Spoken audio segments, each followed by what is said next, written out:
Programımızın ikinci bölümünde bizi yalnız bırakmadığınız için teşekkürler sevgili izleyiciler. Ufak bir yer değişikliği oldu. Musa Çapık klavyenin başına geçti ve Caner Çapık şu an stüdyoda babasının yerini aldı ve ona hemen hoş geldin diyorum. Hoş geldin Caner, nasılsın, iyi misin? Hoş bulduk Semih Bey, teşekkürler. Sizler nasılsınız? Çok teşekkür ederim, çok sağ ol. Öncelikle iyi yayınlar diliyorum. Çok sağ ol. Güzel bir program geçiyor. Daha da eğlenceli olacak. Seyircilerimize ve izleyicilerimize şunu söylemek isterim. Bizi takipte kalın. Çok teşekkür ederim. Caner, sen genç bir müzisyensin ama aynı zamanda da bir mühendissin. Biliyorsun hem gençlere hitaben içinde bulunmuş olduğu koşulları biliyorsun. Onlara Evet. söyleyeceklerim vardır.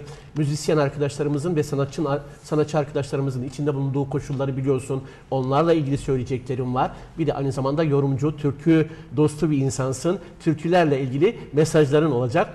Onun için önce kendini kısaca bir tanıt. Arkasından da bu senden rica edeceğim konular konusunda bilgilerden arkadaşlara mesajları ver. Tabii ki. Ben Caner Çapık.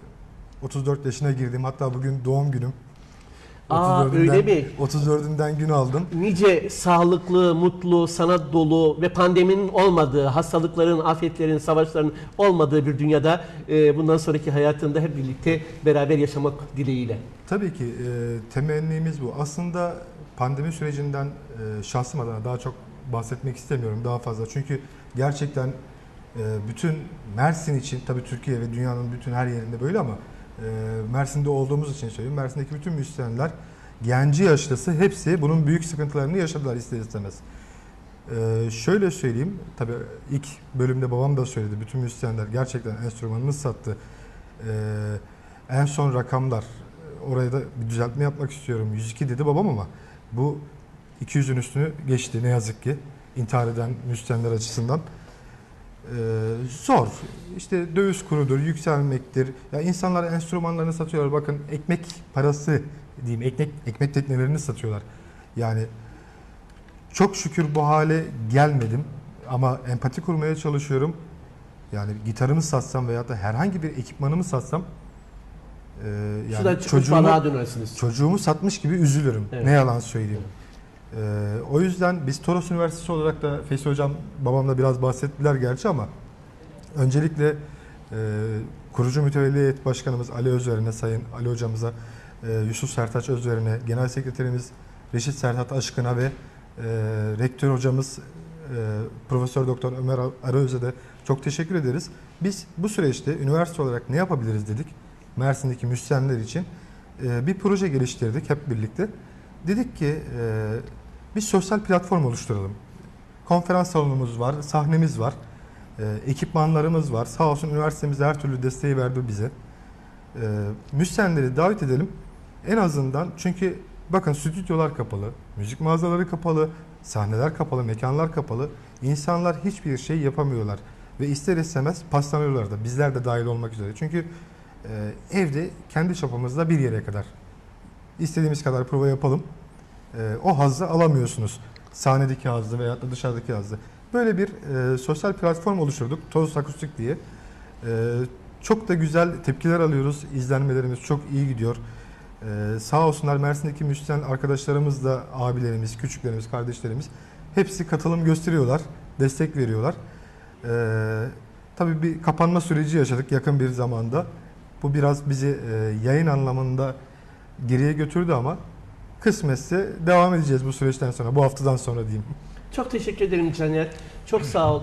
Hem genç arkadaşlara bu projelerden dolayı onları yaşama katma ve coşkuyla onların yaşama sarılmasını sağlama konusundaki çabalarınız, o projeye dahil olan ve destek veren bütün kurum ve kuruluşlara buradan da teşekkür ediyoruz. Aslında sevgili izleyiciler, bütün kurumlar, vatandaşlarımızın imkanı olanların mutlaka ve mutlaka komşularına, gençlere, çok gururlu insanlar bizim insanlarımız. Kendi sorunlarını anlatamıyorlar. Kapı komşularına bile kendi sorunlarını anlatmaktan imtina ediyorlar. Yardım istemiyorlar ama bizim ara sıra komşularımızın kapılarını çalarak, ne durumda olduklarını merak ederek, bir ihtiyaçları var mı yok mu, onların halini sorarak, gençlerimizi yalnız bırakmadan, gençlerimizin dünyalarındaki o fırtınaların ne olduğunu araştırıp, inceleyerek onlarla konuşarak, hele duygulu insanlara, sanatçılara da bir nebze olsun onların hallarını, hatırlarını sorarak onları tekrar yaşama kavuşturacak, türkülerini söyleyecek alanlar yaratmamız lazım.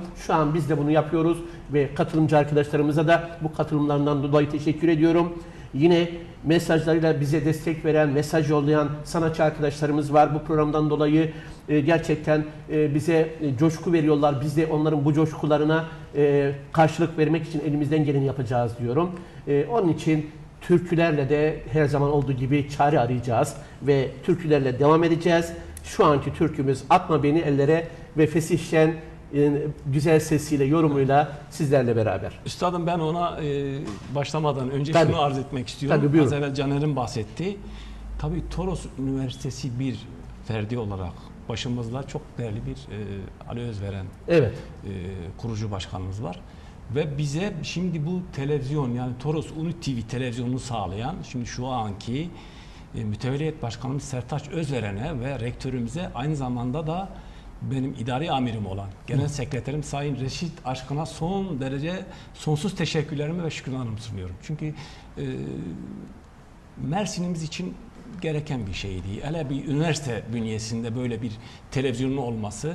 Onun için son derece sonsuz saygı ve şükranlarımı sunuyorum. Evet, kapalı devre yayınlarla hem öğrencilere eğitim vermeye çalışan üniversite kurumları, kurumlar, işletmeler, yerel belediyeler, idareler, herkese kimin emeği geçiyorsa sanata, gençlere katkı sağlayacak alandaki çalışmalara, onların hepsine tek tek isimlerini saymaya gerek yok ama teşekkür ediyoruz. Lütfen duyarlı olmaya da devam edelim. Bu zor günleri hep beraber aşacağız. Evet, şimdi söz sizde Tamam. ve mısralarla, Atma beni ellere. türkülerle, evet. Evet. Evet. Üstadım.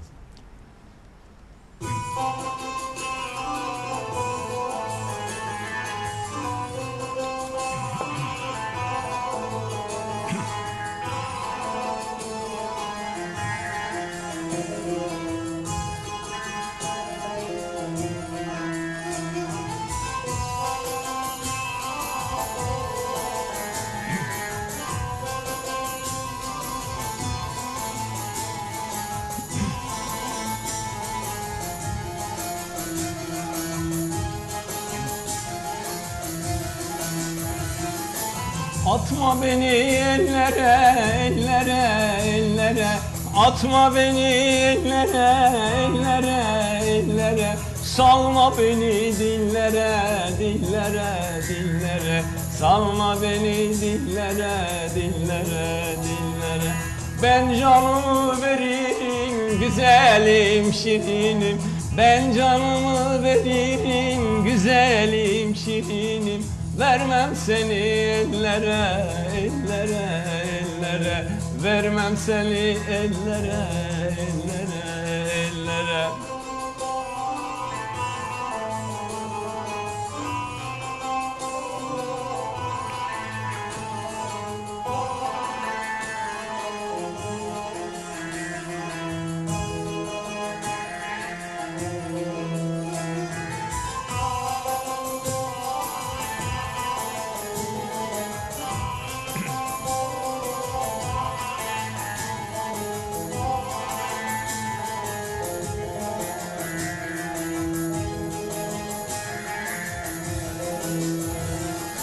Sabah oldu uyandım, uyandım, uyandım. Sabah oldu uyandım, uyandım, uyandım. Gül yastığa dayandım, dayandım, dayandım. Gül yastığa dayandım, dayandım, dayandım. Taş olsaydım erirdim, güzelim şirinim. Taş olsaydım erirdim, güzelim şirinim. Toprak idim dayandım, dayandım, dayandım. Toprak idim dayandım, dayandım, dayandım. Taş olsaydım erirdim, güzelim şirinim. Taş olsaydım erirdim, güzelim şirinim. Toprak idim dayandım, dayandım, dayandım. Toprak idim dayandım, dayandım. Oy. Sevgili Fesih Şen, teşekkür ediyorum. Eşlik eden Musa Çapık ve Caner arkadaşıma da yine bu güzel Hocalarımıza çok katılımlarından dolayı ediyoruz. teşekkür ediyorum. Çok güzel Evet, e, üstadlarımıza. eşlik ediyorlar ve tabii ki bu ara bizi izleyenler de gerçekten mesaj üzerine mesajlar yollayarak bize destek veriyorlar. Nesrin İkiz arkadaşımızın çok selamı var. Fesih Şen ve ekibine teşekkür ediyor. Çok teşekkür ederim. Hem onlarla ilgili iletişimde ve güzel dileklerinizle onlara vermiş olduğunuz mesajlar onları çok etkilemiş. Onun için sanatçı olarak teşekkür ediyorlar. Biz de onlara teşekkür ediyoruz. Onun dışında da yine çok önemli bir mesaj geldi. Mesajlar arda arda gelince birazdan onu okumaya çalışacağım. Yoğun bir mesaj trafiği var. Onları fırsat buldukça okumaya çalışacağım. Şimdi yine ara vermeden hemen çok istek alan Mustafa Keser hocamızın bir eseri var. Onu seslendirelim ve Fettan Güzel. Güzel. Bunu da üstadım müsaade ederseniz ben Tabii yine hediye edebilirsiniz. ajans grubumuzun sevgili Taner Kaplan hocamıza ve editör arkadaşlarıma armağan ediyorum. Ben de burada her zaman 24 saat teknik konularda bize yardım eden yönetmenim, kameraman arkadaşım, İnanç arkadaşıma ve yine Anıl Erken'e, yönetim kurulu başkanımız Rüstem Kayatepe'ye, Tuğba Yürü'ye, Kübra'ya ve Leyla Hanım'a yani ekibime armağan ediyorum. Evet. Semir Bey lafınızı bölüyorum, Buyurun. kusura bakmayın. Buyurun. Hazır bugünün önem ve arz edelim doğum günüm olduğu için ben de buradan eşime, anneme, tüm sevenlerime bu şarkıyı armağan ediyorum. Evet ama sana da özel bir armağanımız olacak. Evet hemen bu güzel eseri gerçekten sabırsızlıkla bekleyenlere sunalım.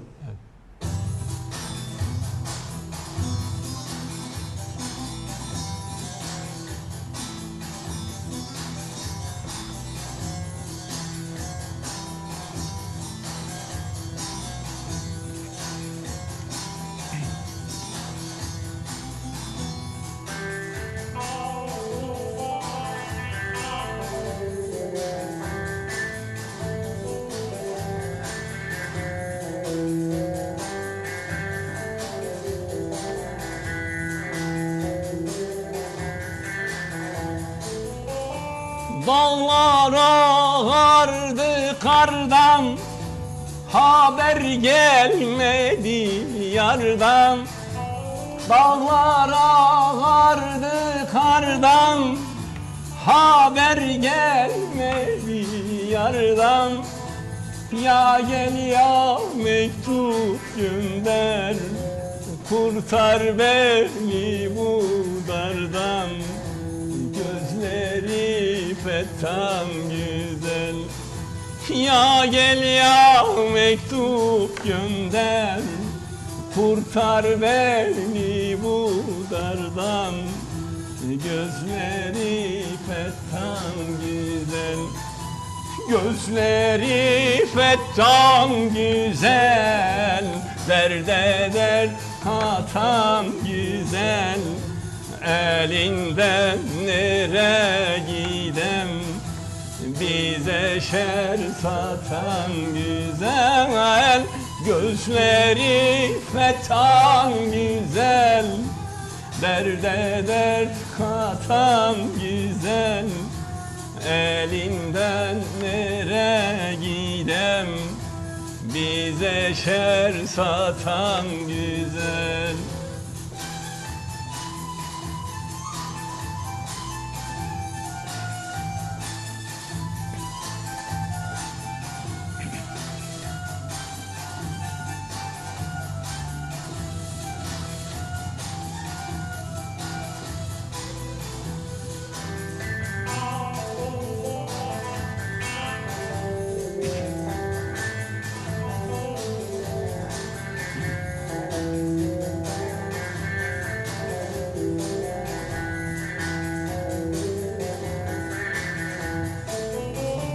Dağlarda menevşesi, elinde şişesi.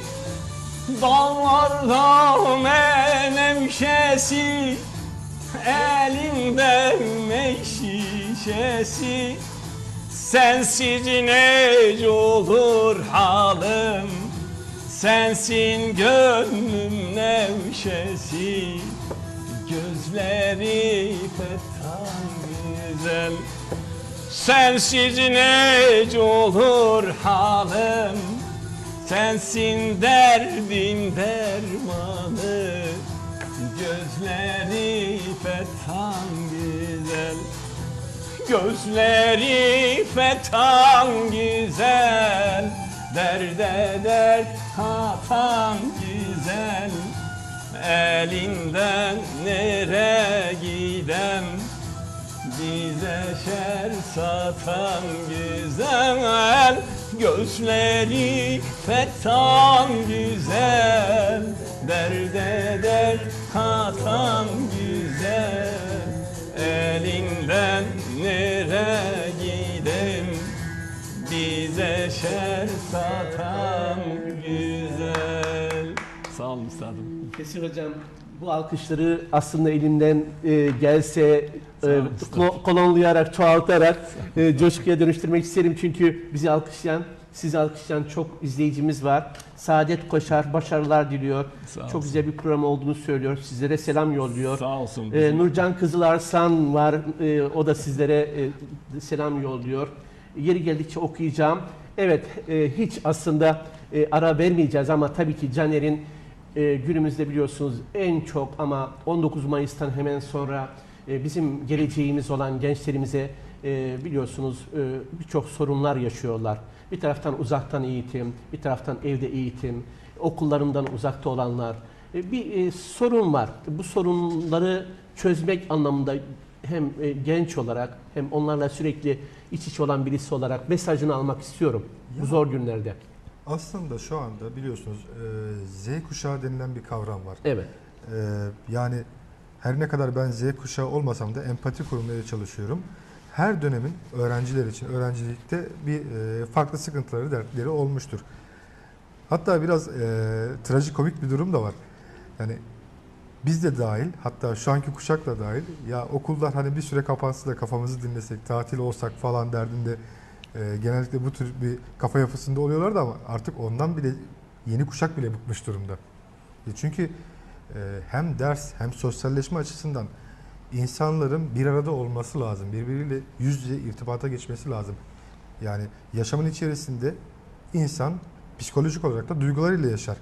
Şimdi her ne kadar tamam telefonlardan veyahut da çeşitli mecralardan görüşmeye çalışıyoruz herkesle ama yüz yüze gelip bir tokalaşmadıkça, bir sarılmadıktan sonra ister istemez o enerji geçmiyor. Tabii ki bunu sizler de kabul edersiniz. Evet. Yani temennim bir an önce artık gerçekten bu pandemi sürecini düzgün ve doğru bir şekilde atlatırız ve bir araya gelmeye başlarız. Çünkü insanların takati kalmadı maddi manevi. Evet, her Caner. anlamda. Şimdi biliyorsun sanat zor günlerin de çıkış yolu. Hem pandemi sorunları, koşulları hem de dünyanın bütün uzak yerlerine gitme, orada eğitim görme, uzak yerlerden ülkemize gelip keşfetme, turist olarak dolaşma alanları daraldı şu an. Yani sanatla ilgili bir mesaj vermek ister misin? Zor zamanda gençlerin çıkış yolunu bir sanatçı olarak nasıl tanımlar, ne söylemek istersin? Tabii ki biliyorsunuz ünlü filozofların da bu konuyla ilgili birçok sözü var. Şunu tercih etmek isterim. Sanatsız kalmış bir toplumun hayat damarlarından birisi kopmuş demektir. Sanattan herkesin, özellikle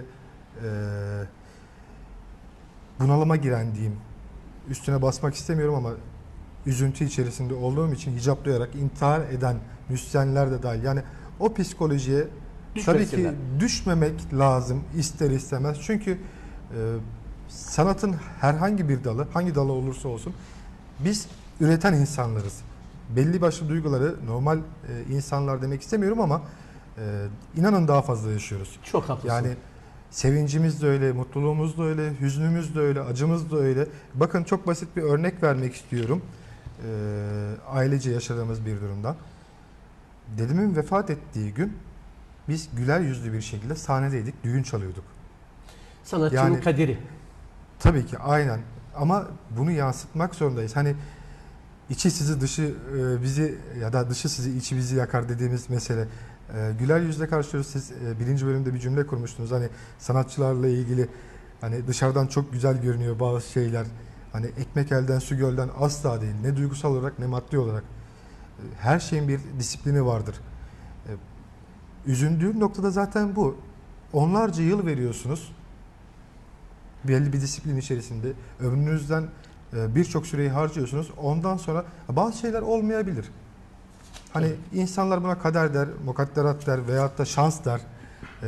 Bambaşka noktalara gidebilir bu düşünce yapısı ama çabadan, üretmekten asla vazgeçmemek lazım. Yani naçizane fikrim ve tavsiyem bu olabilir sanatla ilgili.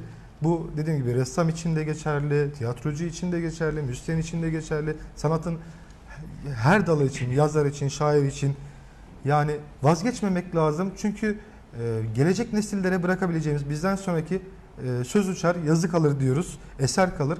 Bunları yapmazsak, biz yapmazsak kim yapacak? Tabii. Evet, Caner mesajını verdi. Sanatla çözüm bulmak lazım. Sanat çıkış yolu olmalı ve sanat çıkış yolu olduğu zaman da yaşama coşkusuyla beraber gerçekten zor günler daha rahat aşılır. Bu şekilde düşünmemiz lazım. Bu şekilde de sürekli coşkuyla yaşama sarılmamız lazım. Fesih Hocam, bu coşkuyla yaşama sarılmanın yollarından bir tanesi sanatçıların yorumları. Sırada ne var? Ne söyleyelim şimdi? Eğer şey yaparsa Musa Hocam da Yeşil Ördek gibi dalgalı göllerim var. Ama buna başlamadan önce ben yine o hazırlarken siz söyleyeceğinizi söyleyin. Anatoli koro şefimiz, yani bu oluşumu oluşturan sevgili başkanımız Tanzer Kartal Bey'e ve buradan tüm editör arkadaşlarıma sonsuz saygı ve sevgilerimi gönderiyorum. Hepsi de izliyor. Bana da gelen evet izliyorlar, evet. Mesaj da yollamışlar. yollamışlar. Şükranlarımı sunuyorum. Sağ olsunlar.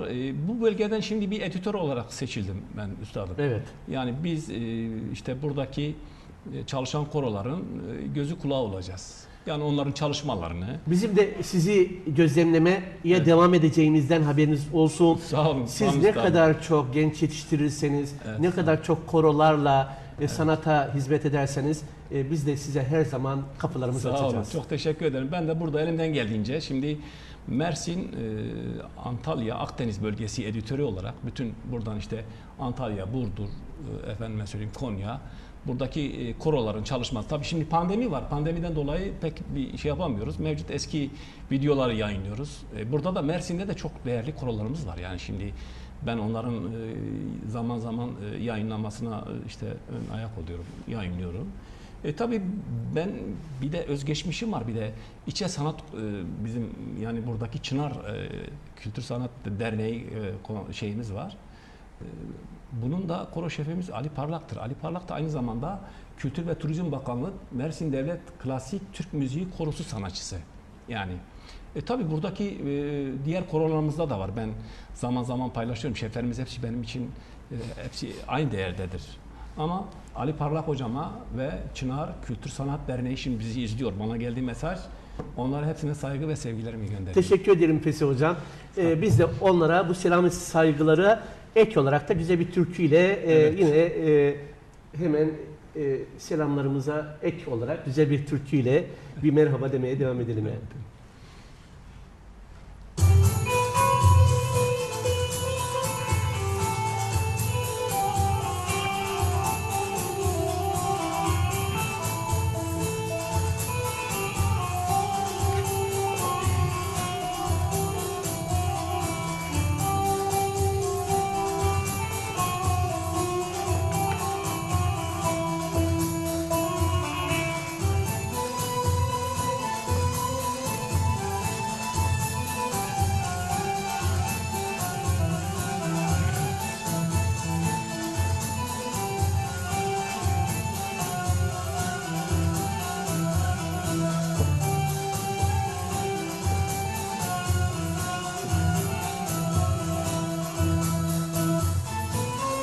Yeşil ördek gibi daldım göllere, yeşil ördek gibi daldım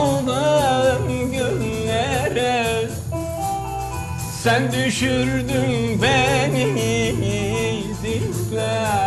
dillere, başım alıp gidemem gurbet ellere.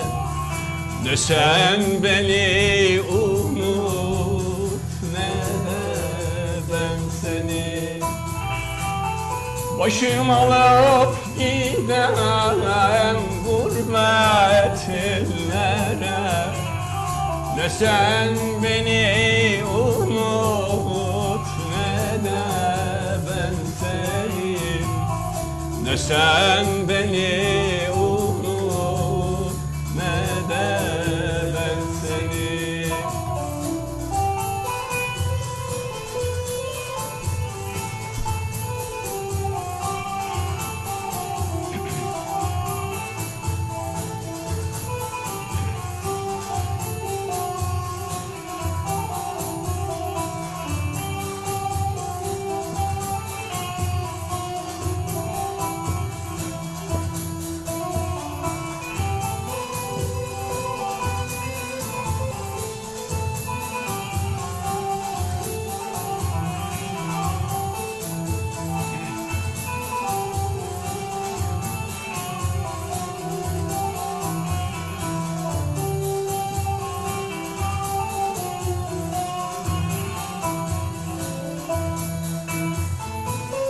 Sevdiğim cemalin güneşim ayım. Sevdiğim cemalin güneşim ayım. Seni seven aşık çeker eyvahı. Beni seven aşık çeker eyvahım. Sen beni unut, ne de ben seni. Geçir el basayım kelamullahı. Ne sen beni unut, ne de ben seni. Ne sen beni unut, ne de ben seni. Yüreğine sağlık sevgili fesihşen Musa Çapık. Çok teşekkür ediyoruz bu güzel eşlik ve müzik ritmiyle zevk katarak bu programa zenginlik kattığınız için çok teşekkür ediyoruz. Sevgili izleyiciler, bu zor zamanlarda, bu zor koşullarda siz şu an evinizde, iş yerinde veya bazı sebeplerden dolayı da sosyal yaşamda yalnız kalan vatandaşlarımıza söylüyorum. Bu zor günler mutlaka geçecek. Bu zor günlerde her zaman yanınızda sanat olsun, türküler olsun. Hiçbir zaman karamsarlığa düşmeyin. Bu zaman dayanışma zamanıdır. Kapınızın belki çalınmaması sizi rahatsız edebilir. Bir bayram geçirdik. 19 Mayıs bayramı geçti. Bu bayramın akabinde de yalnız kalacağınızı düşünmeyin. Fakat siz de ara sıra komşularınızla, telefonla, değişik yöntemlerle de temasa geçmeniz çok doğru olur. Hiçbir zaman yaşamaktan daha güzel bir şey yoktur. Bütün sıkıntılara rağmen yaşam güzeldir ama hayatı paylaşmak lazım. Bu hayatı paylaşmanın yollarından bir tanesi de sanatçılara ulaşmaktır. Size sanat anlamında türkülerle, müzikle ilgilenmek isteyenler nasıl ulaşabilir? Dernekleriniz var, mesajınız ne olmalı? Bu karamsarlık ortamından kurtulmanın sanatla nasıl gerçekleşeceği, siz zor günler geçirdiniz mesela. Bu zor günleri nasıl aştınız Sayın Fesihşen? Üstadım şimdi zaten bir yıl süreden beri bir pandemi süreci var. Tabii biz de şimdi üniversite olarak sağ olsun işte ben, Caner Bey ve Musa Hocam bizim kültür merkezimiz vardı. Yani dedik ki biz müzikten uzak kalmayalım. Sağ olsun oraya biz gereken şey... Şu an mesela evde sizi dinlemekte olanlar, sokağa çıkamayan veya kısıtlamalardan dolayı bazı sorunlar yaşayanlara nasıl yardımcı olabilirsiniz? Vallahi, sizi ararlarsa önümüzdeki dönemlerde müzikle, sanatla ilgili nasıl bir yol bulabilirler? Her zaman başımın üstünde yerleri vardır. Bu konuda beni arayacak olurlarsa ben her zaman onlara en derin şekilde, yani güzel bir şekilde onlara yardımcı olurum. Dediğim gibi yani ben de bu bölgeden seçilmiş bir editörüm. Yani şimdi ajansımız var. Zaman zaman inşallah bu pandemi biterse gideceğiz, bir sahalara ineceğiz. Üstadım. Evet. Yani benim şimdi bu bölgemde ne kadar koro varsa gideceğim, onların çalışmasını, onların müzik şeyini, konserini izleyeceğim. Önümüzdeki günlerde bunu ve bunlara yapıyorsunuz. haber yapacağım. Tabii, şu an nasıl? Yani şu zor günlerde sanata ilgi duyanların bu ruh halinden birazcık bir nebze olsun sanattan yararlanmaları için çağrımız ne olmalı? Ne Vallahi yapmalıyız? üstadım, müziği bırakmamak gerekir. Evet. Müzik ruhun gıdasıdır. Tabii. Sanat iyileştirir. Ama bu konuda da bana gelmek isteyen olursa yine de imkanlarım dahilinde tüm imkanlarımı sarf edeceğim. Tabii. O konuda da hiç şeyler olmaz. Zor zamanlarda, Evet. yani zor zamanlarda biliyorsunuz insanlar ikilem içinde kaldıklarında biz sanatla çıkış yolu bulmak yolunu gösteriyoruz. Bu konuda sen neler söylemek istiyorsun? Aslında şöyle söyleyebilirim. Bakın biz biliyorsunuz içinde cevher olup yıllarca farklı mesleki hayatlar içerisinde büyümüş insanlarımız var. Tanımasak da tanımak isteyeceğimiz insanlar da var tabii ki. Herhangi bir sosyal medyadan bizlere aslında isim olarak da rahatlıkla ulaşabilirler. Yani Facebook'tan Musa Çapık veyahut da Caner Çapık, Salih Çapık, Fesih Şen yazdıkları zaman veyahut da Toros Üniversitesi diye arattıkları zaman bizlere çok rahatlıkla ulaşabilir herkes. Hatta biz şöyle bir destek de veriyoruz. Tabii her işin, her emeğin bir karşılığı vardır ama insanları kırmadan kendinden sonraki temsil misal insan emekli olmuş ama hevesi var içerisinde, hiç müzikal bir çalışma içerisinde bulunmamış. Biz kendilerine elimizden geldiği kadarıyla yardımcı olmaya çalışıyoruz. Söylemek istediği bir türkü olur, ne bileyim bir sanat müziği olur, pop olur. Ben böyle bir şey söylemek istiyorum dediği zaman biz kimseyi geri çevirmiyoruz. Davet ediyoruz, gelin bir bakalım hangi tondan, sesinizin rengine, tonunuz ne, nasıl eğitebiliriz, nasıl düzeltebiliriz.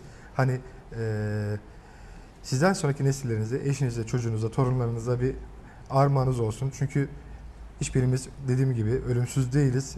İleriye dönük bir eser bırakmamız lazım. Gelin size kaydınızı yapalım. Hatta videonuzu çekelim.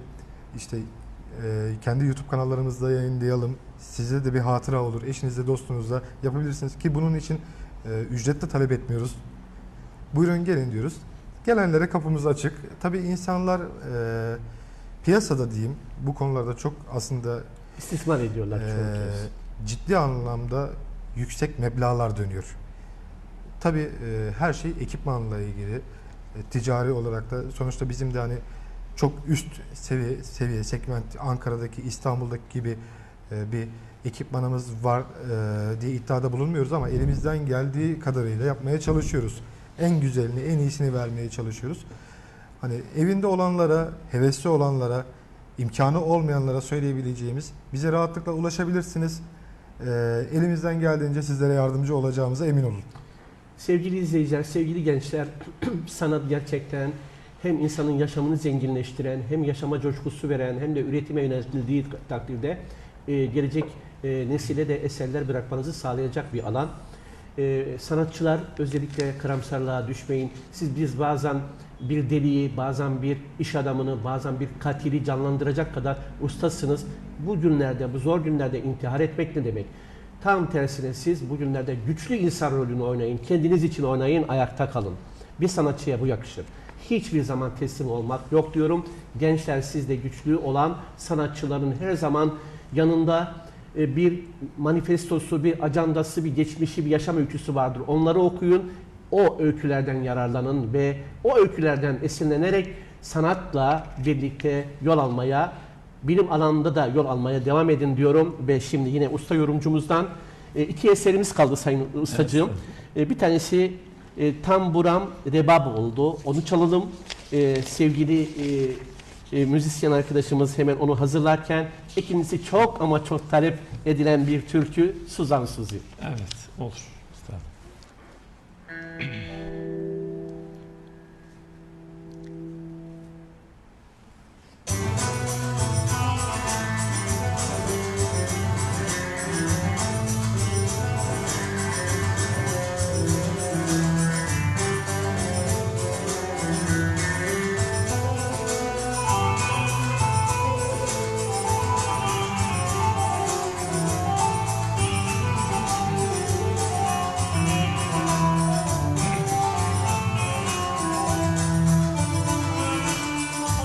Tamburam reva buldu, ciğerim kebap oldu vay.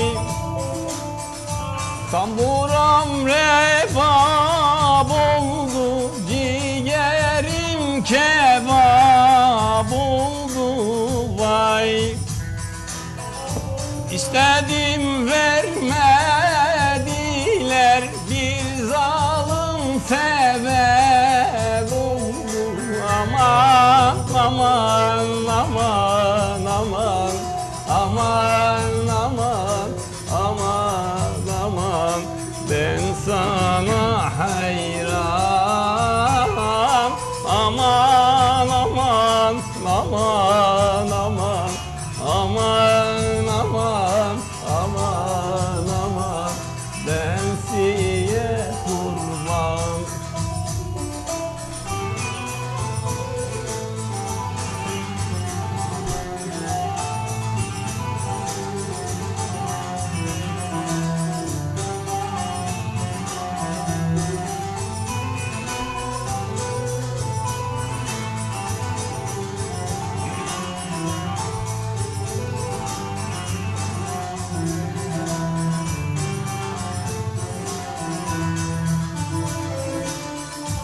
Ördek suya dalda gel, yardan haber al da gel vay.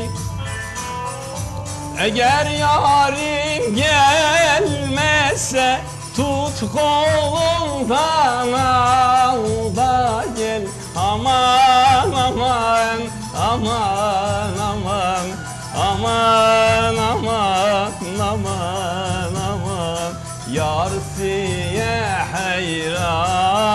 Aman aman aman aman aman aman aman aman, yar siye hayran. Eline sağlık. Sağ olun, sağ olun. Çok güzel bir eser. Zaten anonim halk edebiyatının doğuşundan bugüne kadar bazen mini söyleyen annelerimizin bize ilk tanıştırdığı tınılar, Evet işte. yine kaybettiklerimizin ardından ağıtlarımız, düğünlerde, derneklerde horonlarımız, halaylarımız, yani hayatın her alanında türkülerimiz vardı, yaşamımızda, acı günde, iyi günde. Ve siz de bu eserlerle bize zor günlerde gerçekten hem ekranın başında bizi izleyen, hem zor günler geçiren 65 ve üstü, 18 ve altı, şükürler olsun aşılarla birlikte bu artık yavaş yavaş onların da sorunları yavaş yavaş çözülüyor. Bundan sonra onlar da sosyal yaşama katılacaklar. Ama yine de pandemi koşulları devam ediyor. Bu pandemi koşullarında yine hayatın bize dayattığı tedbirleri uygulamamız gerekiyor diyorum. Ve bu günlerin de geçeceğini ama türkülerle, sanatla, dayanışmayla geçireceğimizi söylüyorum. Ve son eserimizi aslında Fesih Hocam çok büyük bir istek alan bir eser. Suzan Suzi. Bu Suzan Suzi aynı zamanda gerçekten çok ilginç bir öyküsü var. Bu ilginç öyküsü de birçok insanın da anılarını, türkülerin de o hassas duygulara hitap eden yönünü ve bu yaşama zenginlik katan edebiyatını da beraberinde getiriyor.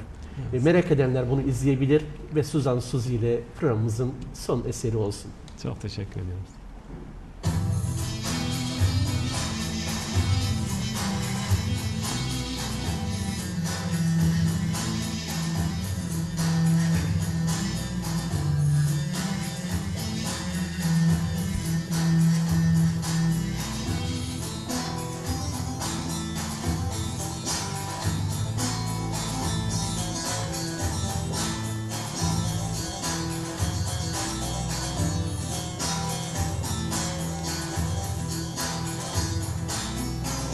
Kırklar dağının düzü, karanlık bastı bizi.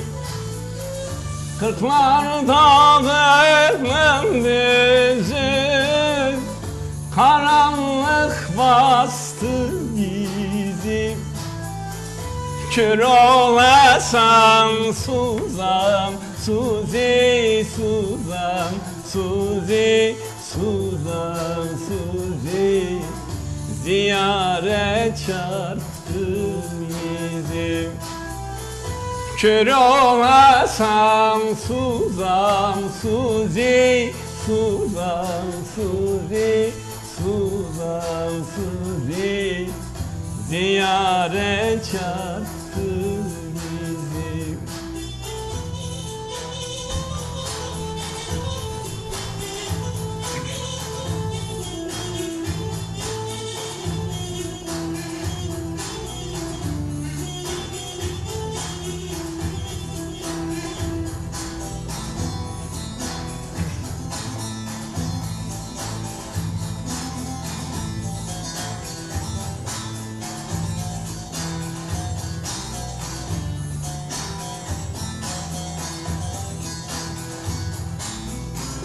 Köprü altı kapkara, ana gel beni ara. Köprü altı kapkara, Suzan gel beni ara. Saçlarıma kumlar doldu, kumlar doldu, kumlar doldu. Tarak getir sen tarak. Saçlarıma kumlar doldu, kumlar doldu, kumlar doldu. Tarak getir sen tarak. Tamam üstadım. Teşekkür ederim. Yüreğinize sağlık. Tamam, çok teşekkür ederim üstadım. Çok teşekkür ediyoruz sevgili Fesih Şen ve sevgili izleyiciler. Zaman su gibi akıyor. Türkülerle başladık, türkülerle bitti. Ama şöyle ki hayat devam ediyor. Bu hayatın bu zor günleri de mutlaka geçecek. Her zaman olduğu gibi, bütün acılar geçtiği gibi bu zaman dilimi de geçecek. Ama türkülerle, sanatın coşku veren gücüyle bence geçirelim diyorum. Ve programımızın sonunda da aslında katılımcıların da son mesajlarını alarak veda etmek istiyorum. Üstadım, her şeyden önce sizlere çok teşekkür ediyoruz. İçel TV'ye, teknik elemana, canlı yayın ekibine, hepsine, yönetimine, sizlere çok sonsuz teşekkürlerimizi, şükranlarımı sunuyorum. Yani sizinle olmak benim için çok büyük bir mutluluk oldu. İnanın 2 yıl geçti. Daha önce işte Cemil Hocam'la katılmıştık. Her zaman hasretle, sevgiyle anıyoruz sizi. Ve bugün ben çok mutlu oldum. Çok teşekkür ediyorum. Sevgili Fesih Şen, türkülerin yeri çok başka, çok farklı. Gençlerimizin hem türkülerle, hem klasik batı müziğiyle, hem pop müziğiyle, rock'la, rap'le ve bir sürü müzik türüyle ilgilenmesinin hiçbir zararı yok. Önemli olan gençlerimizin deşarj olan, onlara güç veren, sanatla buluşturan konulara ilgi duyması, onlar yaşama bağlar. Caner hem gençlere hitaben, hem mühendislere ve bundan sonraki hayatta müzikle devam edecek müzisyenlere hitaben ve vatandaşlarımıza hitaben aslında mesajını almak istiyorum. Ya aslında bir laf vardır. Ya sevdiğin işi yapacaksın ya da yaptığın işi seveceksin diye. Sanatçı olmak sadece başlı başına veyahut da müzisyen olmak başlı başına bir olay değil. Aslında tavsiyem daha çok gençlere değil, onların ebeveynlerine olur, ailelere. Bir çocuğunuzu, cinsiyeti ne olursa olsun, en azından bir sanat dalına ve bir spor dalına yönlendirmeniz ilerisi için onların yaşamında muazzam bir artı katacaktır. Böyle bir tavsiye verebilirim. Pandemi süreciyle de ilgili tabii ki politikaları tartışmak istemiyorum ama Evet, gerek de yok. herkes sevdiği işi yine de ellerindeki imkanlarla evinde de olsa yapmaya çalışsın, zihnini açmaya çalışsın diyeyim. Çünkü hiçbir şey sonsuz değildir. Bugünlerde elbette ki geçecek ama metanetli olmakta her zaman fayda var diyorum. Çok teşekkür ederim. Sevgili izleyiciler, 2 saate yakın bir süre sizlerle beraberdik. Herkesin tek başına yaşadığı zamanlar oldu. Hastanelerde bize ulaşmaya çalışan ve bizimle birlikte bu konuları, bu sorunları paylaşmaya çalışan sağlık görevlileri vardı. Kapımızı belki çaldılar ve birçoğumuzun da tedavisinde gerekli görevleri yaptılar. Ama onlar kendi çocuklarını göremediler maalesef. Kendi evlerinde yatamadılar. Hastanelerde görev yaptılar. Şehitler verdiler. Evet, hayatın her alanında başta sağlık görevlileri olmak üzere aynı zamanda yaşamı güçlü, yaşanılır kılmak için mücadele veren herkesin, emeği geçen herkesin de bunda payı vardır. Onlara teşekkür ediyoruz. Ama bu zor günlerde bir gün mutlaka geride kalacak ve bunlarla ilgili yine türküler yazılacak, yine eserler yazılacak. Bunun için sanatçıya ihtiyaç var ve zor zamanlarda yetişen sanatçıların ve zor zamanlarda sanatçıların yazdığı eserlerde tarihte kalıcı olan eserler olacaktır diyorum. Bir sonraki programda tekrar buluşmak üzere. Yönetmenim Ezel Avan, kameraman arkadaşım Kıvanç İnanç, Anıl Ekrem'le birlikte hepinize iyi günler diliyoruz.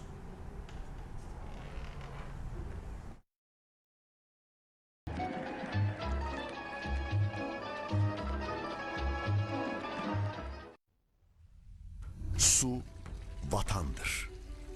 Her çamaşırda ön yıkama yapıyorsanız, banyoda suyun ısınmasını bekliyor.